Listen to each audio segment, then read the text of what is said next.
Hallo allerseits. In diesem Video zeigen wir Ihnen, wie Sie Spurstangenkopf auf Volkswagen Polo 4 selbst ersetzen können. Schauen Sie sich die Beschreibung unten für die Links zu unserem Webshop an, wo Sie die Ersatzteile kaufen können. Lösen Sie die Radhalterungsschrauben. Entfernen Sie die Vorderräder.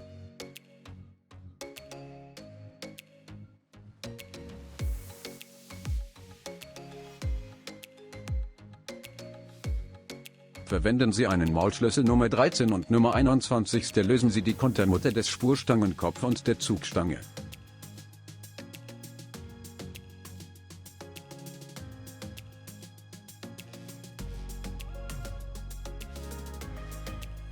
Verwenden Sie eine Nuss Nummer 18. Lösen Sie das Ende der Befestigungsmutter an dem Achsschenkel.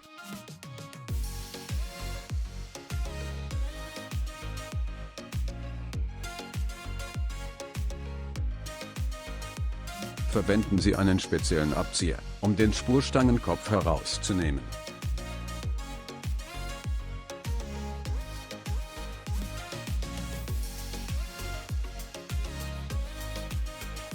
Schrauben Sie das Ende aus der Zugstange.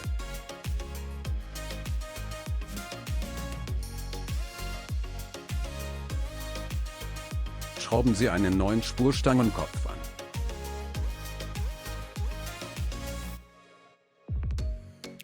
Das Ende kommt in die Achsschenkel.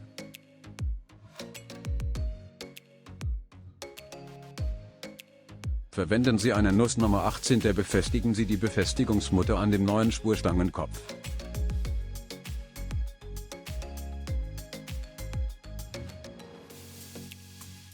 Verwenden Sie einen Maulschlüssel Nummer 21. Ziehen Sie die Spurstangenkopfsicherungsmutter an. Danke, dass Sie unser Tutorial angesehen haben. Abonnieren Sie den Autodoc-Kanal und verpassen Sie keine neuen Videos. Wenn Ihnen dieses hier gefallen hat, drücken Sie den Like-Button und teilen Sie ihn mit Ihren Freunden. Einen schönen Tag noch.